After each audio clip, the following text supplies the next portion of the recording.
We are live. Hello! Welcome back to High on History. It's Tuesday night. Woo!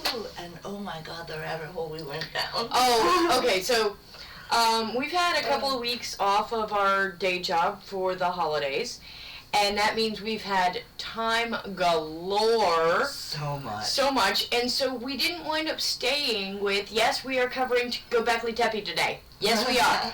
But you know, that was a rabbit hole. It led us to asking questions, and those questions led to more questions.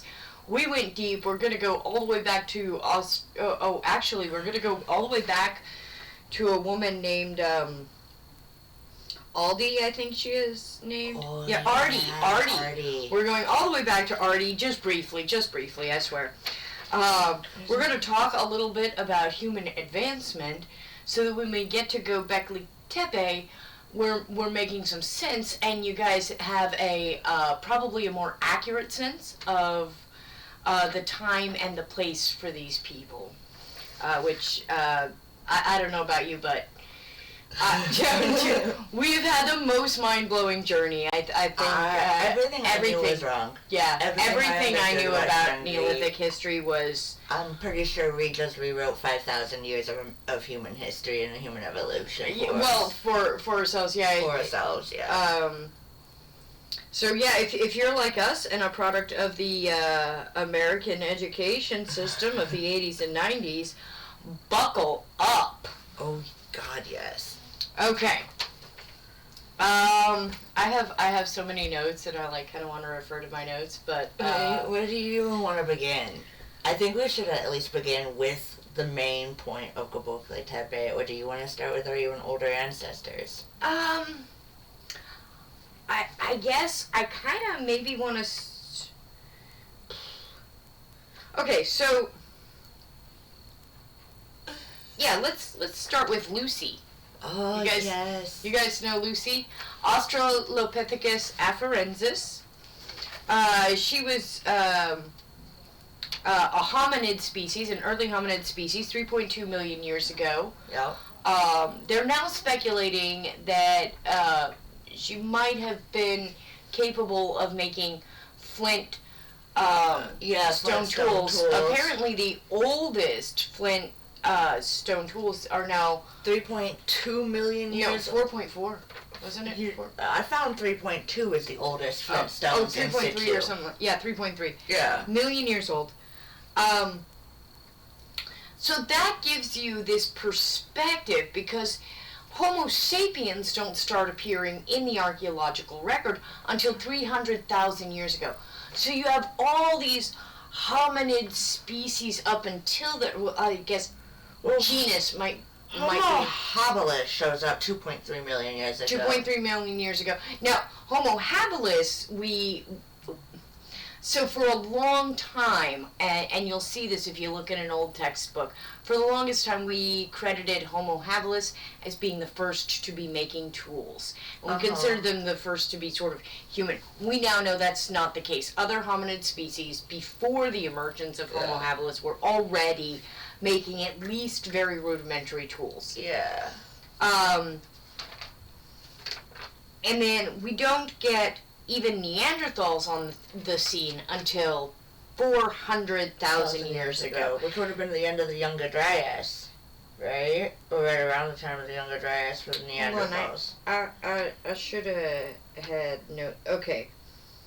Let's see.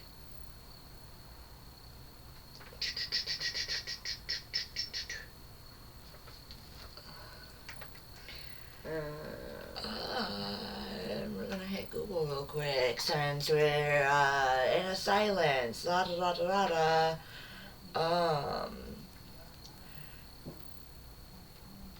Neanderthal. Let's see. No, the end of the Younger Dryas is. Oh gosh. See, there's a problem because when I was looking this up, some of them will say such and such BC, and then others will say so and so many thousands years ago, which is adding 2000 to whatever it was BC, and now it looks like I didn't bother, at least here. Well, they say the Younger Dryas, according to AI overview, it refers to a period of sudden climate cooling, roughly 12,900 to 11,700 years ago, considered as a potential ending factor of the Neanderthals. Of the Neanderthals, yeah. So, they show up about 100,000 years, possibly a little earlier than that, in Europe, before humans. Now, Homo sapiens start arising in Africa, and they wind up fighting the end of the Ice Age periods, but they made these brief incursions, I say it like it was invasion, but they briefly can get into the Levant and into the Anatolia region of what's now Turkey, and then, they'd get pushed back into Africa, and that went on for a long time. Like, there's thousands of years of Homo sapiens coming in and out of this region. Yeah. Well before we get to Gobekli Tepe. Yeah. But what becomes interesting is that during the period of the Younger Dryas, we found evidence of a tribe. We call them the Natufians. Okay. And by the time we get to the Natufians, who thrived during the Younger Dryas, and actually, from what I was reading, it said that the Younger Dryas ended, and then when I was looking at, when was the last evidence of the Natufians, it was about 100 years later. Oh, so the end of the Younger Dryas may have also been the end of the Natufians. At least that's how it appeared. We are amateurs. The Natufians are the type of people that we depict as the hunter-gatherers. Well, that's what's interesting, because actually, hunting. Everything about...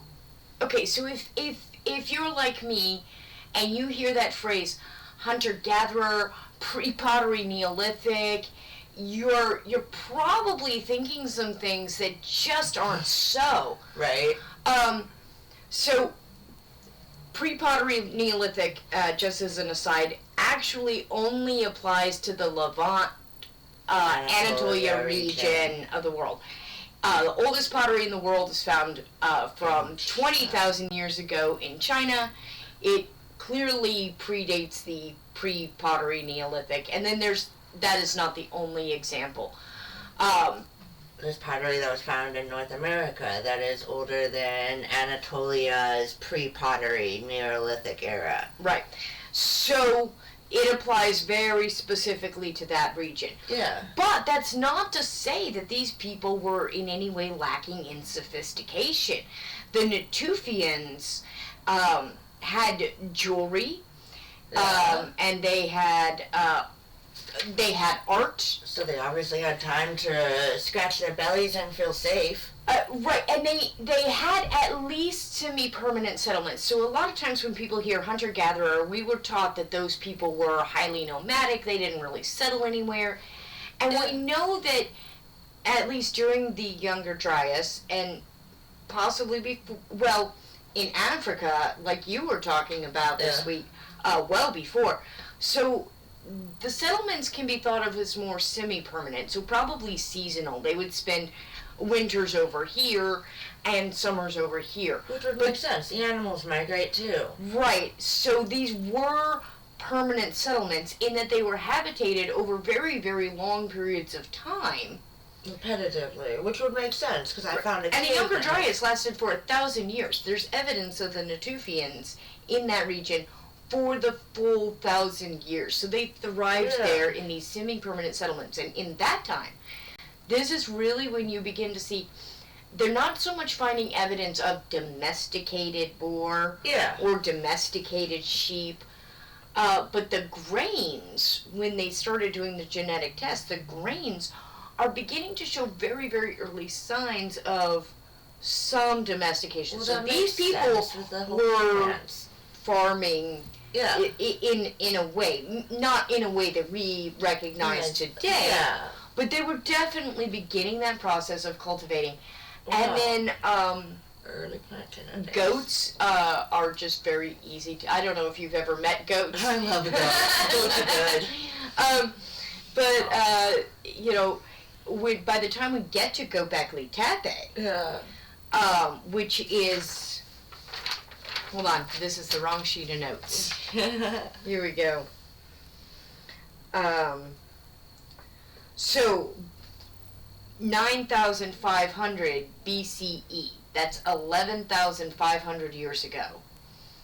But by the time we get to Gobekli Tepe, now there's no evidence of domestication here either, of the animals, but there is evidence that they were really starting to kind of maybe manage some of the goats or sheep in the area a little bit better.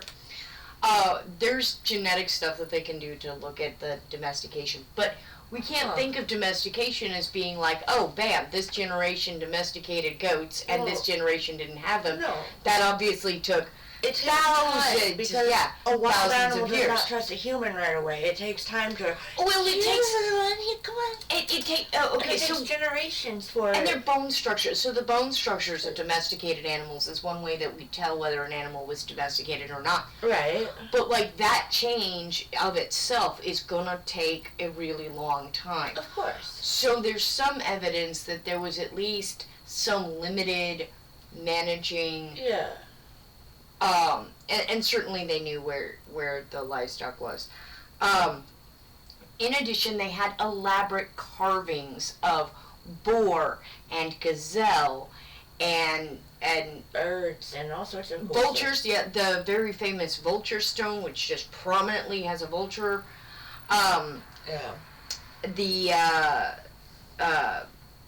Actually, just some of the finds that we found at Gobekli Tepe themselves are amazing. But before we get there, let's give a little bit more context.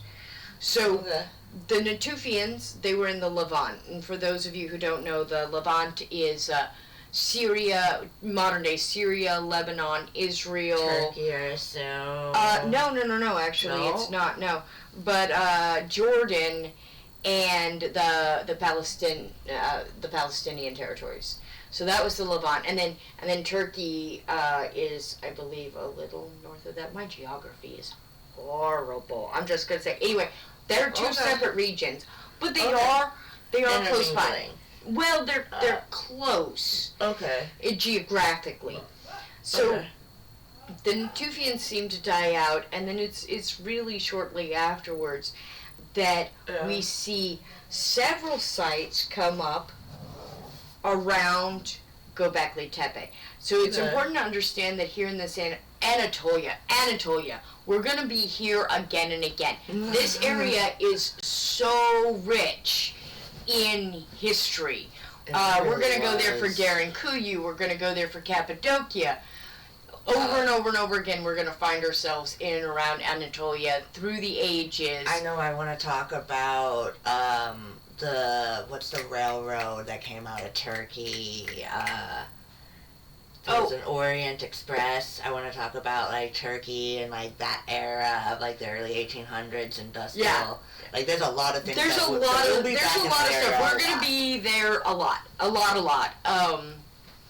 Anyway, so there was there are a bunch of other sites in this region, very near Gobekli Tepe. Yeah. Neolithic sites.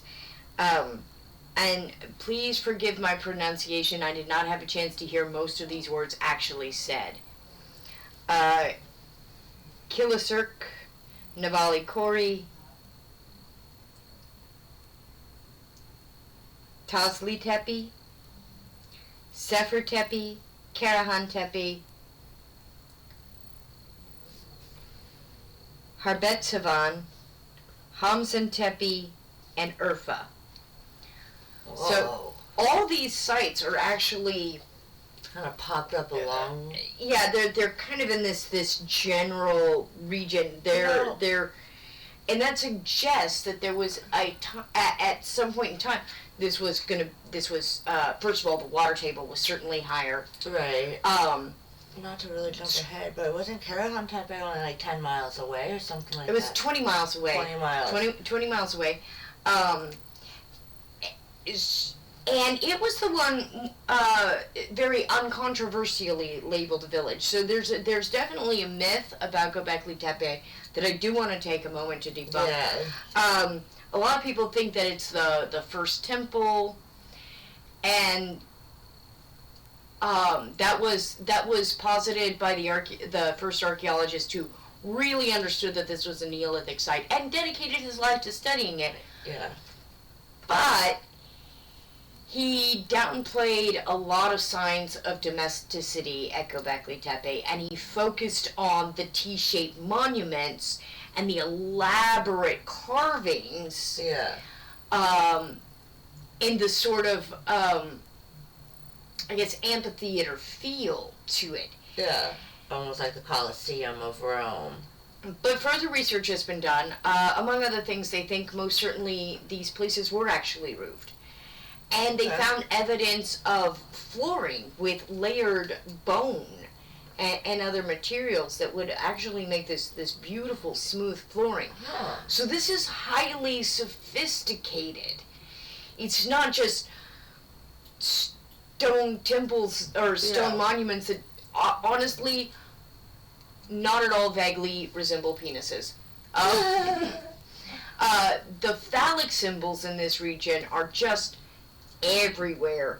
I saw in one of the documentaries we were watching, I saw this over the overview shot of Karahan Tepe, and I was sitting there watching that, and I was like, yep, that's a field of penises, like plain as day. So lots of phallic symbology happening here. Yeah. And we're gonna dedicate an entire little short at some point. We may just put it out randomly, but Jaguar Man. I'm just going to call him Jaguar Man for now. It's going to be so much fun. Oh, I can't wait to get into that story. Spoilers. So this notion that Gobekli Tepe was the first temple, it's really overblown. The notion that the tepes are the first real signs of human civilization are absolutely in the context of world history. That's a wild claim, and I heard people making it.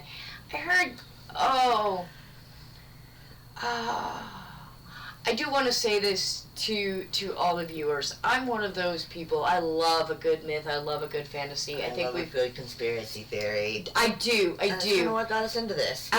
In fact, I'm going to take this opportunity real quick before I get to that aside to thank the channels that contributed to this episode. And I'm going to start with the one that accidentally got me on this path at studying prehistory. So thank you, AJ and Hecklefish over at the Y-Files.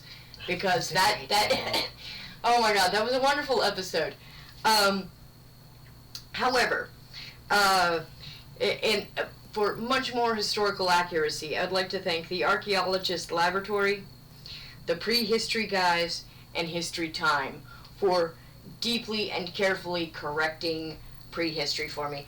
Because there's no room in this tale, and there's no need in this tale for the Anunnaki or aliens or any of that, or the Dark Watchers or whatever. Even with the African history research that I've been doing, sure, aliens could definitely totally be a possibility. Did they build half these monoliths? Did they build these ancient civilizations? No. No, absolutely not. No, humans This built this stuff. Everything I know. And there's no need or even room for it's a great fun story. Atlantis and Lemuria and stuff. It is a great story. It's a wonderful story. It sparks the imagination. It makes us wonder what's possible. But when you start looking at the archaeological records and you're finding evidence of cave fires that are more than 1 million years old. I think I found one at 1.4 million. Yeah. That's the oldest evidence of one. It really deepens your understanding, of what we have actually found. These are not unknown gaps in our history. We actually do know in a lot of places what was going on and exactly Well, not exactly, but you know, we have evidence of human advancement in a progression through history, and yes, it follows a logical progression. Even I love the artifacts out of time stuff too. That was always fun. But the more I looked into those artifacts out of time, they're not really out of time. They're not. They are right on cue for discovery and science. And the I don't know, we have this tendency to denigrate our ancestors as if they were less clever than us. As near as I can tell, we are exactly the same as they were. The only thing that changed, right down to the penis jokes. So the only thing that changed in all this time was our level of technological advancement. We are essentially the same as the people who built Gobekli Tepe. And any narration of human history that suggests otherwise is just a deep misunderstanding of our early ancestors, and that's for sure and for certain. So, I don't know, I feel like I went in a weird roundabout way. I'm not sure what else I should cover about this. Amazing carvings. We didn't talk about the burial of Gobekli Tepe, how it was just randomly buried. Oh, fantastic point. Yes. Okay, so one of the things that I initially heard on the Y-Files, and I was like, that can't possibly be real, turned out to be real. So, Gobekli Tepe was purposely buried. On purpose. It wasn't devotion, it wasn't natural. Nope. It was, and incidentally, while I was fact-checking this, because I was like, who would do this and why? I wanted to know how it is exactly that we know that it was buried on purpose. And it's because, like, the crevices and stuff were filled in. Like all the little cracks everything was actually filled all the way in to bury it. No shit. And so I thought, well, you know, why would, I mean, that is the very obvious question. Why, right?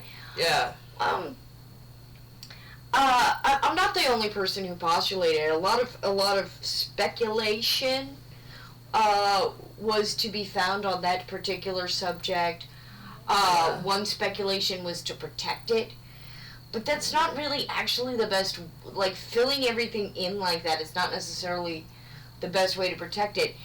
And another was to, like, maybe keep it from marauders or you know... Looters. Yeah. Again, Well, that's not really... It wasn't found with any artifacts, like all of the like actual like pottery and stuff was removed from there? No. We're talking about Gobekli Tepe. First of all, it is pre-pottery Neolithic, so for this region there's no pottery. Secondly, they found tens of thousands of sickle blades.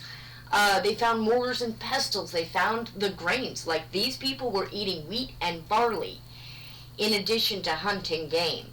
So... mill? Not here, but there's evidence of kind of semi-early milling in a nearby site whose details I no longer remember because, man, we just went down so many rabbit holes. So no, they're not at the milling stage yet. Okay. But yeah, no, they buried it completely. And as I got looking into this, there's later evidence in history. I didn't look up the details of this specifically again after hearing it in the documentary I was watching. Yeah. So I'm not going to give a bunch of details. But there were later periods and other sites that they had also found had been deliberately buried. And when I found that out, I realized that there's really not... The need for wild speculation about this actually probably is just overblown. Because it's likely that these people sort of closed these sites when they were done with them. When they were actually done, they might have sort of ritually closed the site. Oh. They didn't have dynamite like we do to blow up a building. So they might have... That's a good point. They really didn't. Right, so there's evidence that when we would move on from some places, we would bury them. I assume so that to send them back to the earth, and it makes a lot of sense. In this case, this stuff was made of stone, and it just stayed. So, when the people decided to leave, they were right. But this site was occupied again or used at the very least, also for about 1,000 years of human history. Oh wow! And then at 8,000 BC, they just buried it. Would bury it and walk away. What was going on in 8,000 BC? I wonder that made them do that. I don't know. That is a very good question. I did not get that far. That's another rabbit hole. That is a whole other rabbit hole. So, my plan is to and Jordan and I split up some continents and regions today, so that we're gonna hit some Neolithic history all over the world, and then at various times. I mean, we may skip around, but we're gonna do Stone Age, Iron Age, Copper Age, Bronze Age. We're gonna go through all of it, and not just sticking to Anatolia and the Levant, but also covering Africa and Asia, what's now Mongolia and China and Japan, the Polynesian Islands, Australia, North America, South America. We're gonna the world. Look all over the world and do our best to connect and weave you guys a story of human advancement, kind of from Lucy on. You know? I mean, I found skeletal remains older than Lucy. Yeah, there was. Oh, yeah, we didn't get to her. But for those of you who might be interested, in 1994, in the Aramis region of Ethiopia, we found a hominid woman we have now named Ardi. The designation is Ardipithecus ramidus, and she was 4.4 million years old. Wow. So she is a full 1.2 million years older than Lucy. And so that is the earliest hominid we've found so far. Yeah, even with finding the Kenyanthropus people, they're 3.5 million years old, making them older than Lucy. Yeah. So our record of what hominids are and how long we've been here and how advanced we were. Right. 12,000 years ago. Oh, yeah. By the time we get to Gobekli Tepe, we have jewelry, we have clothes, we have song, we have dance. We have culture. We have culture. We have a shared narrative, cultural story, and I think we'll get into that when we cover Leopard Guy and kind of the significance of him. Right. Which is both wildly funny and also incredibly revealing of our human story. And so I'm super looking forward to doing that. We're just going to do that kind of as a short, I think. I think we should do Jaguar Guy as a short, and then really join me next week for African history, and we're going to really kind of touch on the ancient sites of Lamekwe, as well as Wonderwork Cave, Adam's Calendar. I found some really cool things as we were talking about Paleolithic and Neolithic hominids. I will definitely be talking about a lot of the tool sites that we discovered. I found some amazing discoveries of artifacts that literally, I mean, I was interested in African history because we didn't really. I have an American education. We don't. Yeah, we're definitely products of the American colonial education Africa. system. I only know about the slave trade, really. Right. And I wanted to know more. I was like, what's really going on in Africa? I knew about Egypt. Right. But the stuff I discovered, I mean, oh my god. And I get to talk about dinosaurs. Oh my gosh! Oh my gosh! Definitely join us next week as we talk about dinosaurs and pyramids. Ooh! Thank you so much for being here. Make sure you hit like, subscribe, and share with all your friends in case they are super interested in going down historical rabbit holes. And as always, Live long and prosper. Bye.